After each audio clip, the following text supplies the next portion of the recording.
Good morning, good afternoon, good evening, ladies and gentlemen, wherever you may be in the world, and welcome to Gift of Healing TV.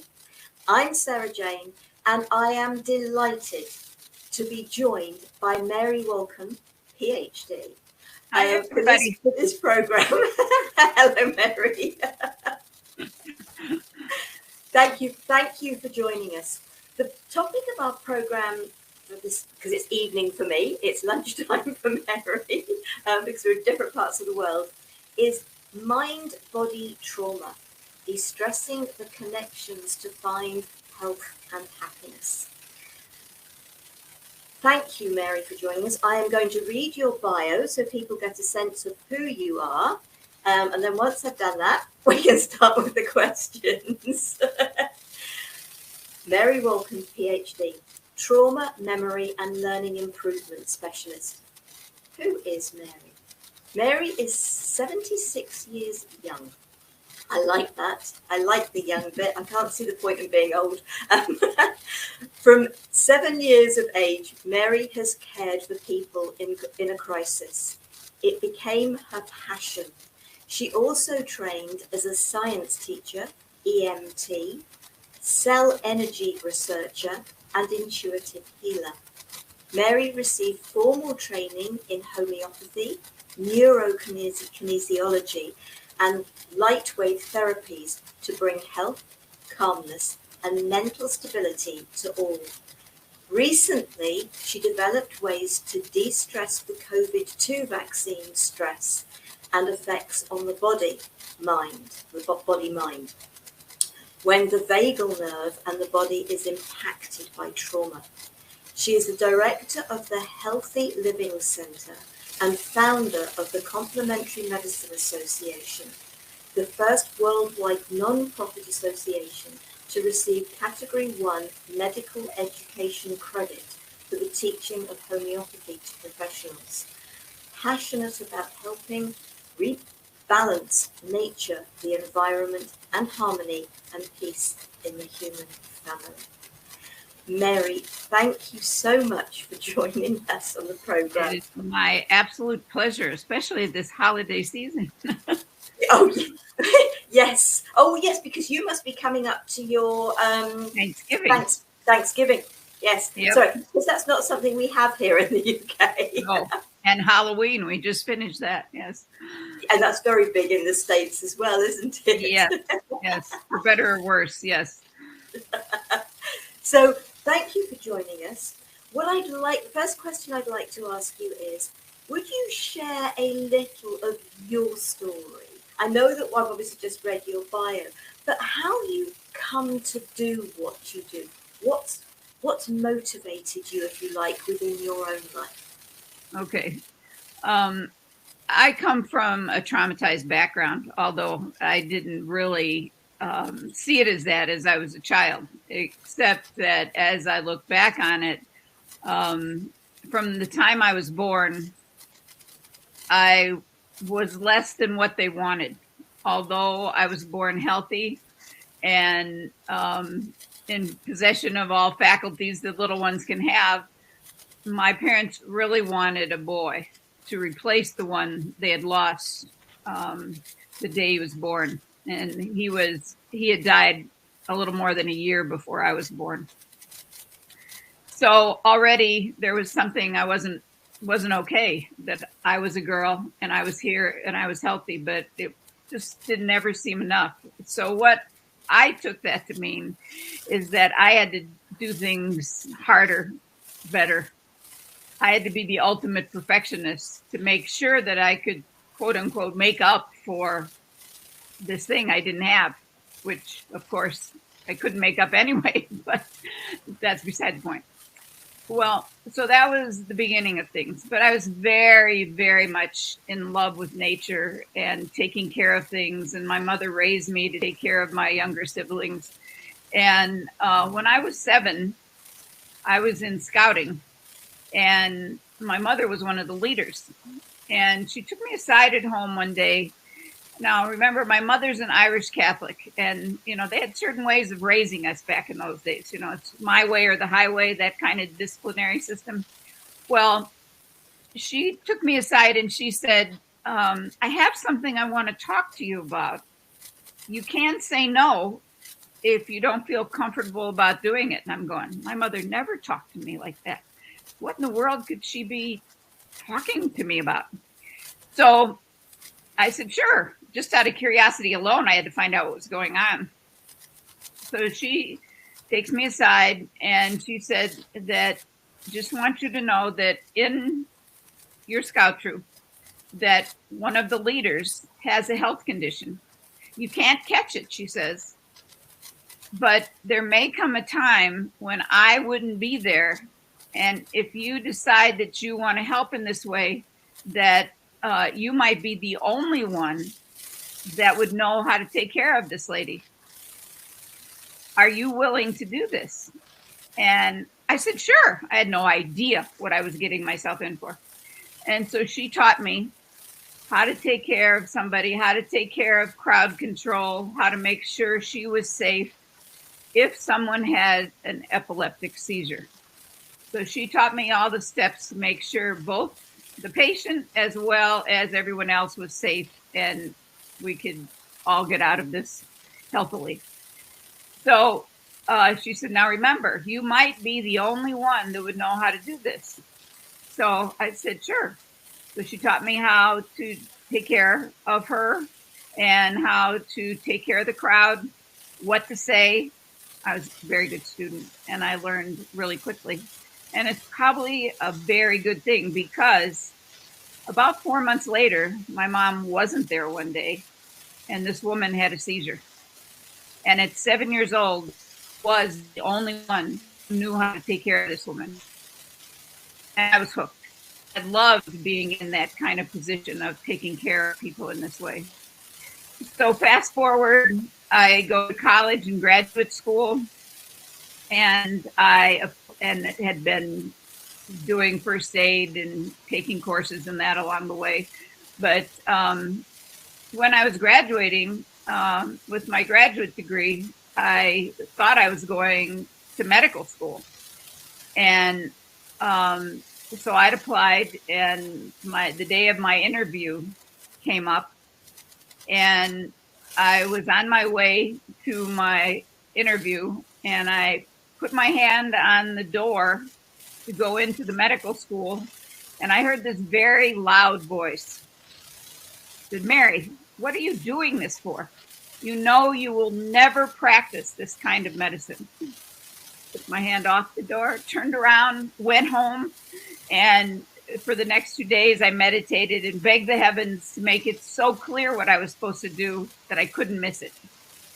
And I got a call, and the call was an invitation to go listen to this doctor from India that was going to be talking about homeopathic medicine. And I said, homeo what? There's only one homeo word I ever knew.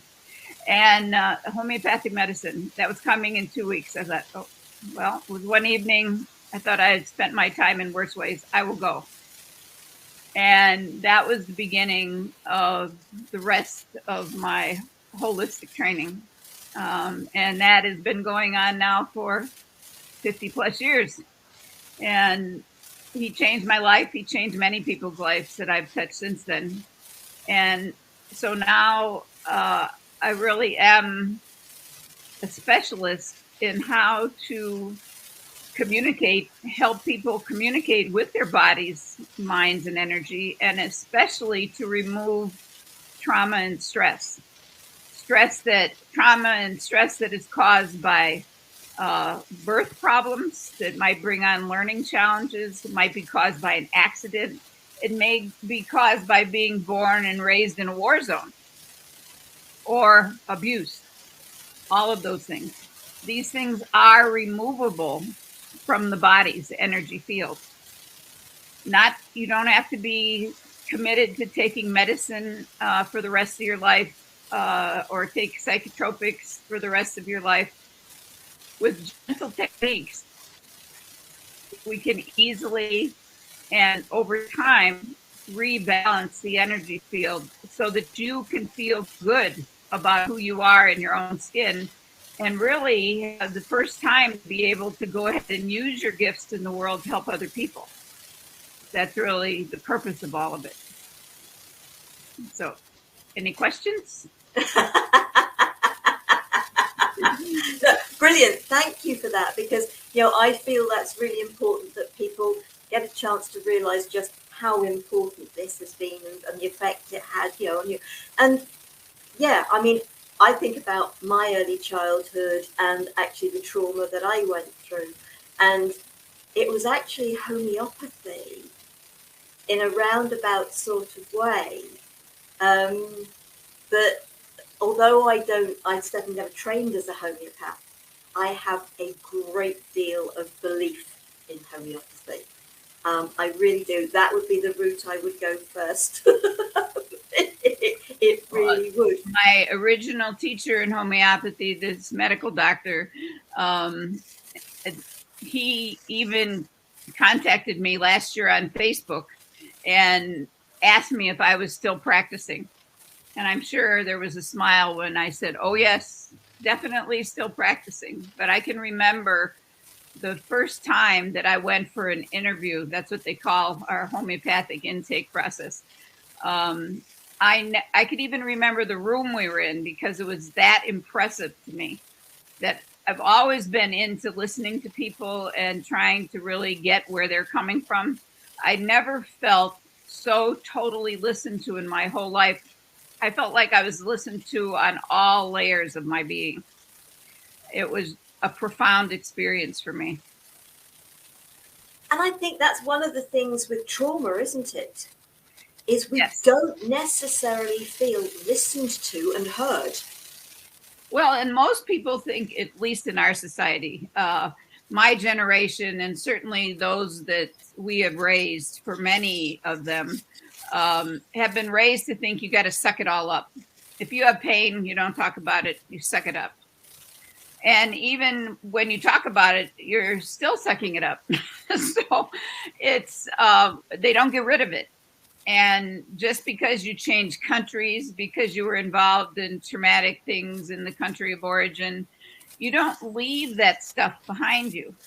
There's aspects of it that come with you, sometimes even generationally, that has to gently be reset in the body. And it can come in, how do we know how we get trauma, abuse, car accident, all kinds of things, illnesses, et cetera, et cetera.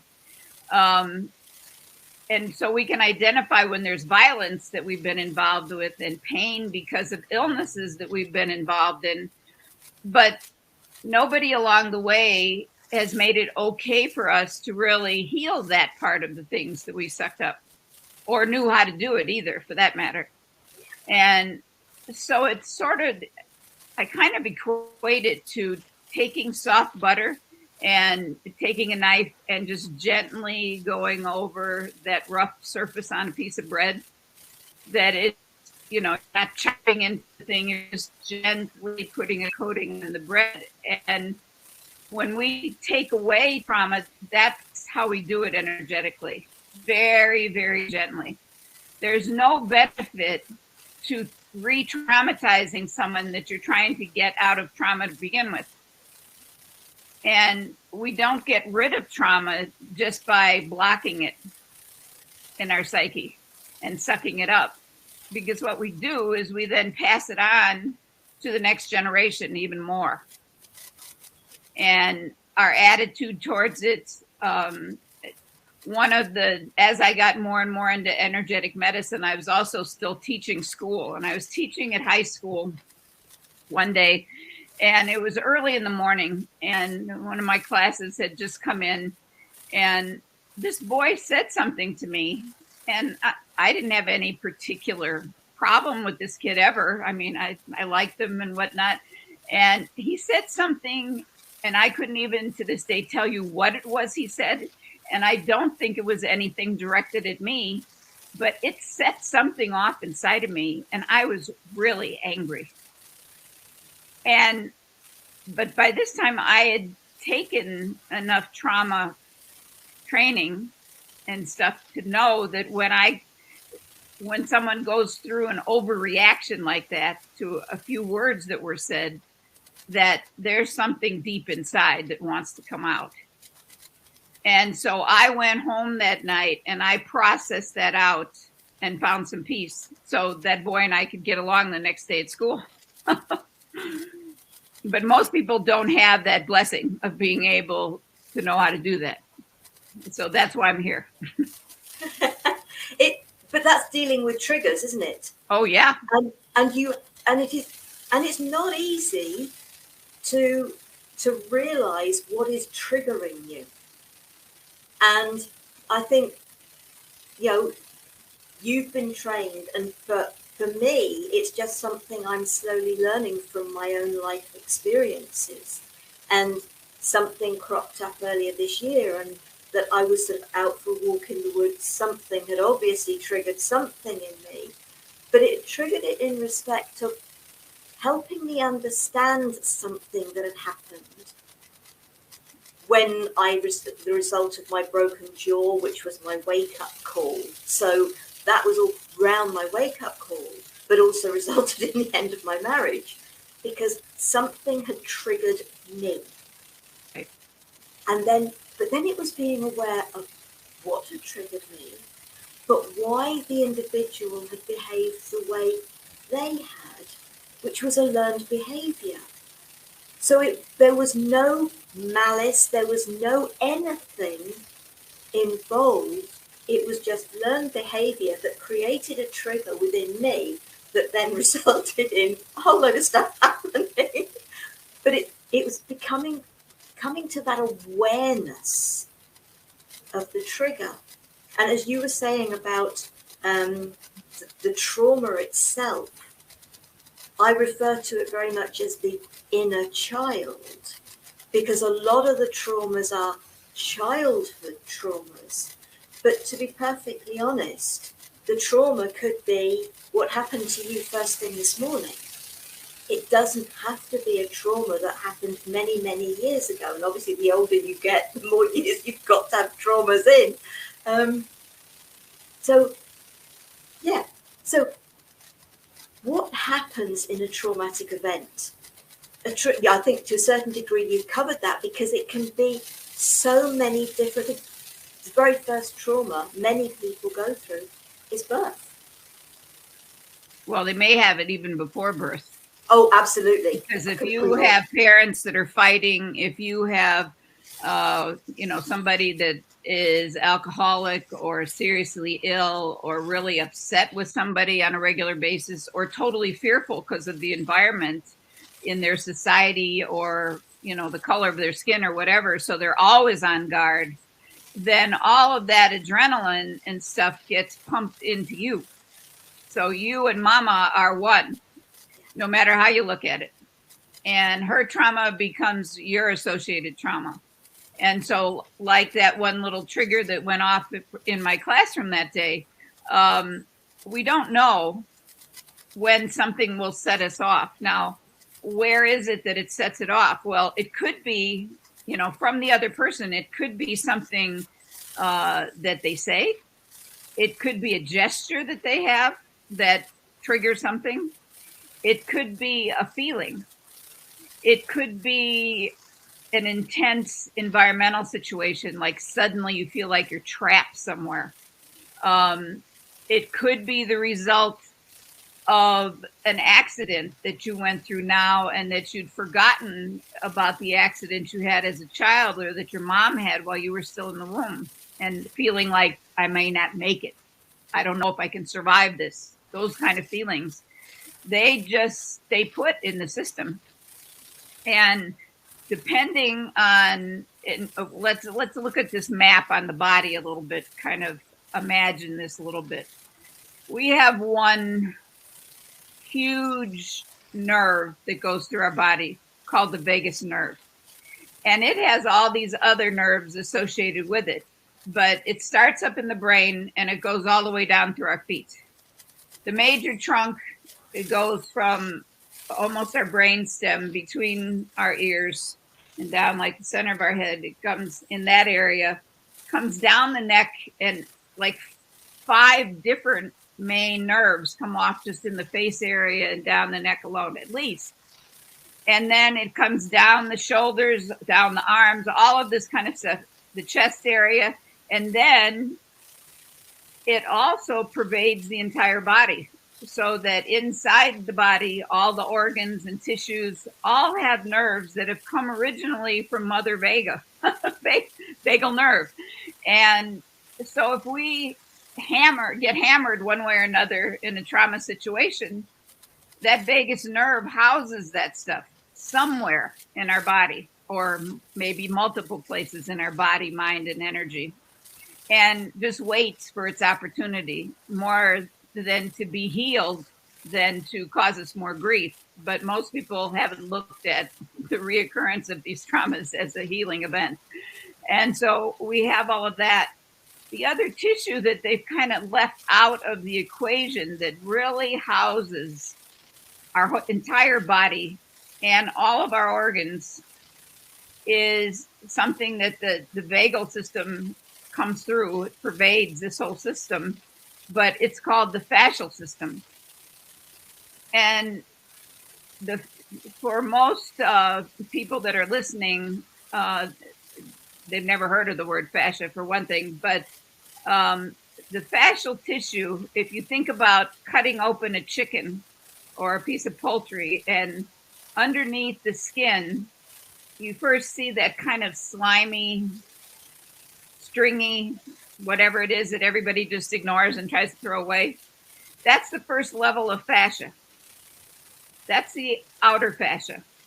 Well, then this then comes down to each organ and forms the outside of the organ, goes inside and forms the entire structure for all the rest of the cells in the heart, whatever it is. Everything in there, whether it's a nerve or a blood vessel, is covered and pervaded by fascia. If we were able to separate the fascial system, as we call all these tissue layers, from the rest of the body, the whole fascial system could stand on its own and it would still look like you, where the rest of the tissues would be just a puddle on the floor. That's how much fascia we have in our body. So my feeling is this vagus nerve system that's so pervasive, and the fascial system is really what holds the trauma in the system. And so if we bump ourselves, we do this repeatedly, going through a door. People say, I don't know why I keep hitting this finger. Well, they can get to the point where just a slight brush of that finger causes very serious pain. Not because of the fact they just hit it lightly this time, but because the memory of it's still locked in to that tissue, all the different layers of the tissue, and they never got rid of it. That's the blessing of some of the integrated medicine types of medicine, is that we are able to go in and de-stress these things and move stress out of the body, so we don't have to just wear our stress. We can wear our life instead. And another trauma could be literally pre-birth, which is rape, because there's no two ways about the fact that the fetus is going to take on the mother's trauma of the experience that she's had. So but I would also say, yes, we're talking some very major traumas there, but also a single word to a child can be traumatic. Oh, yeah. Especially when that word is repeated. Yeah. Oh, and we should never, ever underestimate and turn around and say to a child, don't be stupid, because that just adds to the trauma.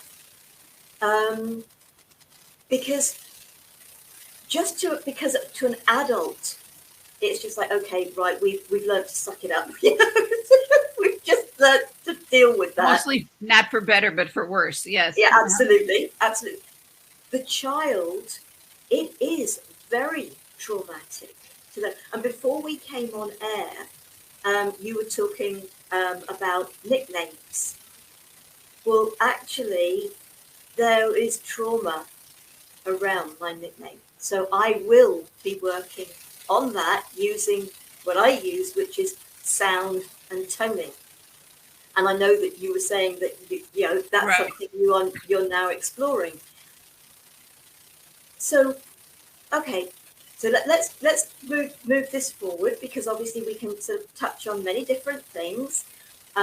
Trauma can be anything that hurts you, upsets you, affects you adversely. And it isn't for anybody to judge what is traumatic to another of any age. That brings up a very good point, and that just came up with one of my clients recently, and that's it. We have put in, God bless them, into our medical people, we have put, almost made God creatures out of some of them. And so people go there and they expect to be cured by a drug that they're given. And the way our system is functioning now, first of all, that concept is blown. It isn't a miracle drug, and it isn't a miracle place to go anymore. And since COVID, it's even worse.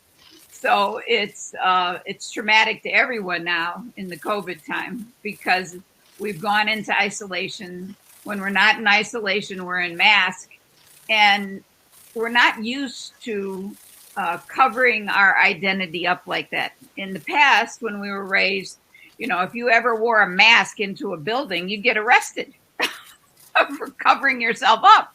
Now we've been asked that is the norm. And I'm not saying that norm during the crisis is wrong. I'm absolutely not saying that.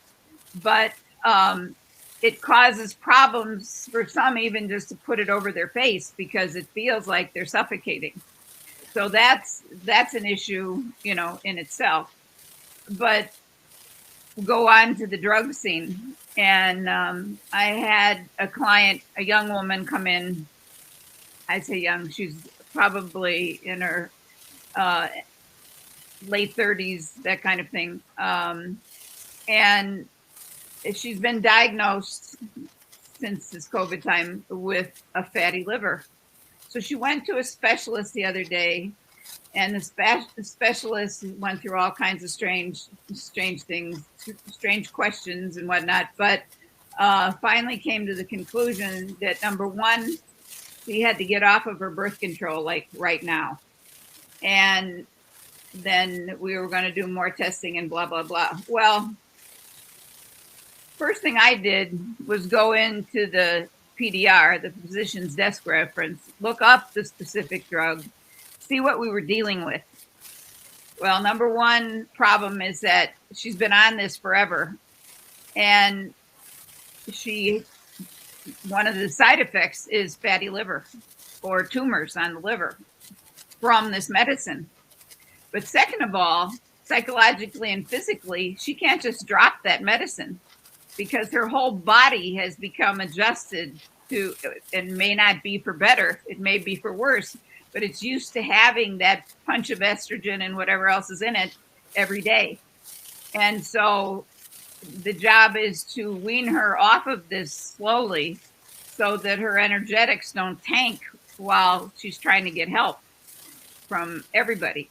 And that's one thing, is that for anybody that's on any kind of traditional medicine, for that matter, even herbals, anything that you've got too much of, your body's not going to like. I don't care what it is. That you need to do your homework on the medicines in particular. And this goes for parents of kids that have ADD and ADHD or any other brain dysfunction, that they need to really get into the whole side effects thing and look at these things carefully and watch your kids to make sure they're not exhibiting any symptoms that are in the side effects category. And then get with somebody that can help you find other ways to solve problems. I had another one from Hawaii that she had one nerve that there was severe pain in her jaw. So one solution is to just cut the nerve. Now, it's one thing if you're looking at some tiny little thing that's on the skin, maybe. But when you're looking at a main branch of this vagal system in the head, I wouldn't be so inclined to cut it because it goes right into the mouth, and God only knows how many ways that works in the body. And so, there's a lot of things that they do, some people do in many professions just to make money. And drugs and medicines, and especially people with specialties, many, but not all, there's good ones everywhere, but there are some that you really have to be careful of when they just want to feed you this eternal diet of drugs and supplements and all this kind of stuff. You have to really, take a look at that, and the red flag should go off, and you should get a second opinion. Find somebody that can help you in the most natural way possible is the name of the game. Otherwise, you're not going to have a very good immune system, and your health is going to be compromised down the line. That's a guarantee. And all of that is trauma. And it really is important to be aware of your own body. It does speak to you. The problem is, the thing you were talking about with the sort of the pain in the jaw. Well, guess what? Your body's talking to you. If you've got pain, it's because there's something that's out of balance. But for me, what I've realized is that you can also listen to certain things to do with the body. If you've got problems with something like your knees, your ankles, your hips, what are you not moving on from in your life? If you've got problems with your shoulders, your neck, what are you taking on from other people so that you're not dealing with your own issues? Problems with your eyes, what are you not seeing? Voice, throat, what are you not saying? Ears, what are you not listening to? This is about your life, it's your existence, your experiences of life. Are you living it? What is your body trying to tell you? And I think to a certain degree, if you start getting issues in certain areas of your body, especially if you think, I'm going to refer to it as being our chakras, our energy centers. So our base chakra, which is at the base of our coccyx, so right at the very base of our spine. Is there something around our inception, our birth? If you move up to the sacral plexus, which is slowly moving up the body, are we looking at some childhood? Is your body trying to say that there is an area of your life that is ready to be looked at, to be acknowledged, to be, when I say dealt with, it's really the acknowledgement and the letting go of it so that you can heal that aspect. Does that make sense to you, Mary? Yes, it does, because it goes right back again into what the vagal nerve is holding on to in that area, and the fascia are holding on to. And it can be, from sexual abuse in that area, it can easily, and that sexual abuse knows no age. And it can be, as you'd said before, something that came before they were even birthed. It can be something they've, adopted from who they're being birthed by. Learn to deal with it, as a traumatic environment that they lived in. And I had another woman that it's interesting because now this one is also around 40, but somehow I like that age this year. Anyway, she had a traumatic childhood, gobs of kids in the family, and the parents were good friends with this one man who abused many of their children, and they stuck up for the man and learned to keep quiet about whatever he was doing to them. Well, she came to a point in her life where she wanted to release some of this, and there was some services available in the city. So she went there at the same time she was seeing me, and she also filed with the police department to have him arrested. So we had lots of stuff coming up. And so she approached her siblings about coming to court with her, and they said, no, we don't want to bring it up again. So she just got re-traumatized in the whole situation. And he got what was coming to him, whatever. And then she goes and she gets married. Well, number one, she marries somebody that's similar, of course, to her family. And number two, she then gets pregnant. And this is not something she was looking forward to. She was just at a point where she was quitting one job and ready to go finally get back into nature and nurture and work like she did when she was in graduate school. And so now, the first reaction would be, oh my God, my life has just been closed back up again, all due to a little one again. And so how her body dealt with it the first 10 weeks was she slept. Hardly ever got out of bed. Now, this was a very active woman.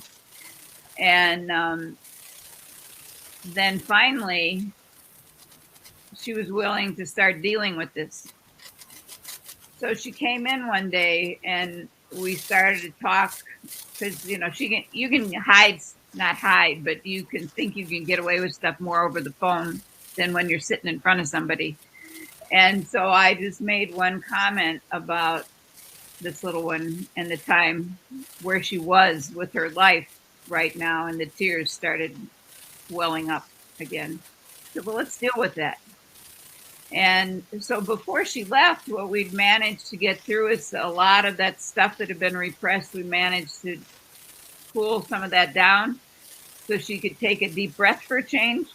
And then we started looking at, well, maybe this little one can be the excuse now for her to spend more time in nature, for her to get back into her artwork and to do all these things that both of you could enjoy. And she had never thought about it like that. And of course, then we deal with the remedies that will help cool this trauma in the system as well, some more. But at least she left with much more comfort than what she'd come in with. And that's the name of the game as we work with them. People that come in is they feel lighter when they leave, whether they do it at a distance or in person. That we've had a successful session if we've unloaded another layer of stuff, and especially with her being pregnant, that we now can help unload something from this little one as well. Yeah. Oh, absolutely. It is so important to allow ourselves to heal, but in a lot of cases we do require support to be able to do that. And of course, the emotional effects linger. They linger for as long as we don't deal with them. But the recovery is step by step. The layers of the onion. And when people actually burst into tears, I'm usually there with a great big smile on my face because I am so pleased for them. Yeah, and that brings up an important point. And the reason why that you deal with somebody else that has some experience, quality experience in this area, so that, and how do we know if we've gotten through something? The tears come, but many people could have tears just as a cover-up. How do we know that we're actually making some progress? Yes, we do feel lighter. We do feel like we're heard in that area for the first time. And we do feel like that we have the beginning of a direction to go, that we're not just sucking up everything, that we can, and we're worth healing, and life's still worthy and worth going on.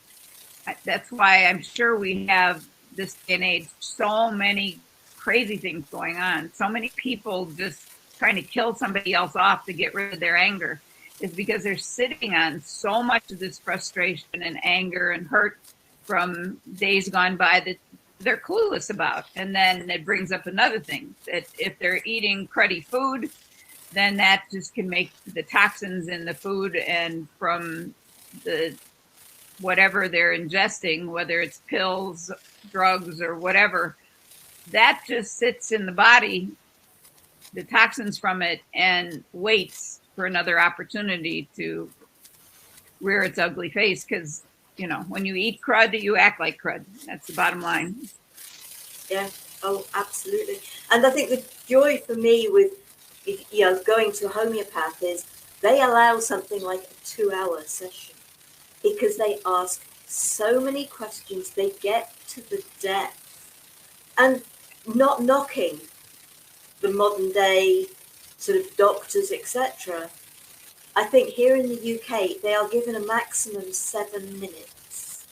Yeah, it's crazy. And so they have no idea that what they're doing is they're treating the symptoms rather than finding out what the root cause is. Well, and then, yeah, you go in with pain, so they give you a painkiller. Now, you know, I can't really comment much because I haven't been to a doctor's for well over 7 years. So, well, I'm very grateful for that. Yeah, I went to one that was my general practitioner that was also into natural medicine, and I'd worked with him in our nonprofit association and stuff for many, many years. And he came to his last visit with me, and he made a comment about something that I should have started years ago. And that stuck with me. Of that visit, that's what I remember, is that comment. And now it might have been well-meaning, but the fact that there was nothing there that he suggested that I do about it, he just, you're screwed, you know, kind of a comment, is what happens when you start seeing millions of people at a time. And this guy, as good of a man as he is and how well he takes care of his family and everything, his client load when he left was 3,000 patients. I mean, that's insane. I mean, that's good for business on the bottom line, but I can't say that that's very good for the people. Yeah, no, it really isn't. And bless, we've been talking for nearly 3/4 of an hour. So we are coming to a close. I don't know, is there anything that we haven't touched on within this that you feel that you would like to share before we close? I would like to leave them with some hope.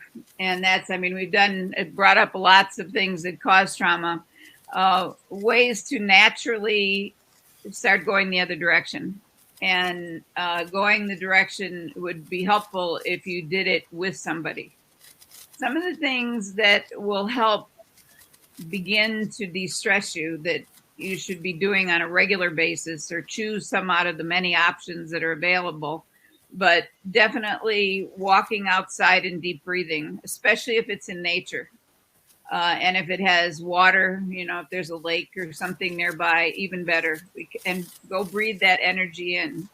Go outside at night and breathe in the energy from the moon. And very early in the morning, get up and walk in the sun. Don't spend a whole lot of time staring at the sun, but definitely get at least 15 minutes a day out in the sun without sun lotion if you're not hypersensitive to the rays from the sun. Spend time quieting yourself and being grateful for what you do have. And know that help is there. If you simply quiet yourself, if you're in a situation where you can't figure out at all what to do, and it looks like it could be an emergency, practice quieting yourself so that in that emergency, your body reacts like it should. So you quiet yourself, bring the first 3 fingers on either hand together gently like this, and deep breathe from your belly. And ask, what should I do next? Not panicked, but focused. I teach whole programs in this, and am more than willing to teach groups, whether it's over the web or in person, how to do this kind of thing. When I was teaching high school kids, I taught them this in a special program as part of the whole thing on family development that they were taking. And after Christmas, we came back one year, and we'd had, I'm in Tucson, Arizona, but our mountains had a lot of snow and ice on them during the holidays. And we even had snow down in the valley. And when we came back, we sat in a circle, and I asked them, well, anything interesting happened to you? And this is after they learned how to do all these skills to quiet themselves, and to also be able to take those skills and then finally be able to close wounds and heal themselves. That they had learned this thing. And one boy raised his hand, and he said, Miss, I had something interesting that happened. And that's always the term they use when one of these events happened for them. And he didn't say it was traumatic. He said it was interesting. So he rode his bicycle up our tallest mountain in the area over vacation. Now, there was ice and snow that he would have encountered in that adventure. So already I was, oh God, what happened? He said, I got to a certain point and my bike skidded on the ice, and I went over the bike and I went over the guardrail. I went, oh my God. And I looked at him quickly, that, oh, he's still here. All his pieces are still together, thank God. And it all went over the guardrail. He said, but that's when things got really interesting. I said, how so? He said, well, I picked myself up and I looked down and I could see my ribs. But I wasn't bleeding. I was breathing okay. And I wasn't in pain. I said, very cautiously, I said, so what did you do? He said, I knew I needed help. So I got back on my bike and I rode down the mountain to the local hospital that was at the base of the mountain. Now, this is like 7-10 miles away from where this accident happened. And he walked into the emergency room. I said, and then what happened? He said, they freaked out. They didn't know what to do because they could see all my guts, but I was calm. I wasn't bleeding, and I could talk to them calmly. And so in order to make them more comfortable, he said, I said, what did you do? He said, I let myself bleed. And then they could help me.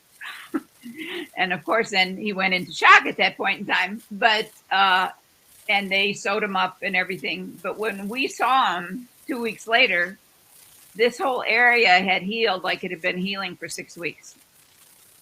So it's definitely possible to heal yourself from big wounds, but you have to know how, and you have to train, and you have to practice in order to be able to use it in an emergency. Now, little kids can pick this stuff up really quick. Even if they're in an emergency, they can usually pick it up on the spot. But adults don't seem, their mind gets in the way too much. What do you mean I can stop this? You know, this kind of thing. So it needs to be practiced. So if this is something that you and your family think might be helpful, then please be in touch with me and we can set up something for training in this. And you don't have to be in my office to train. Oh, Mary, thank you so much for sharing with us. Thank you, ma'am. I've put the website up, thehealthylivingcenter.com. That's up there, and that's how people can connect with you. Or they can simply email me at mary.healthylivingcenter@gmail.com. Mary, I've got that here, so let me just copy and paste that in. I've done that, but right, Control C, Control V. There we go.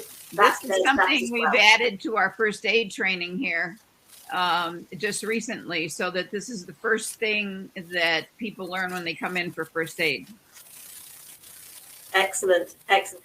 Mary, thank you so much for sharing with us today. It's been a real pleasure, and I hope that people have taken away from this. I really do, because it is possible to heal, and I think, as you said, children haven't yet got into that mindset of disbelief, whereas adults unfortunately have. But it is, I think both you and I are proof of that, if you like. We've been through trauma, we've worked on ourselves, and we've received help from others, because I haven't done it all myself, right, as I'm sure you haven't. No. But there are different techniques out there. Find what resonates with you. Find the practitioner that feels right to you. And it isn't, homeopathy is brilliant. I love it. It's, other than sound energy and Reiki, it's my first go-to, So working with energy, working with this. So please feel free, if you've got questions for Mary, please feel free to connect with her. Otherwise, send me an email to me, giftofhealingtv@gmail.com. I will forward the message to her. If you want to put it on the website and want it kept private, I will forward the information. Well, and they could get a hold of us on LinkedIn too. Yes, yeah. So I will, if you're watching the video, the replay on YouTube, I've made sure that the information for connecting with Mary is written underneath. So please feel free to go there to connect with her. Just very briefly to finish, next Wednesday, we've got a today's conversation for you, the power of positivity. Myself and Enolia are being joined by Caroline Carr. So I hope that you will join us for that. Mary, thank you so much. Thank you, ma'am. Namaste. For joining us. Namaste. Thank you, folks, for joining us, for watching. Doesn't matter when you see this. If anything resonates, anything speaks to you, please feel free to connect with us. In the meantime, folks, take care, be safe, stay well. Bye.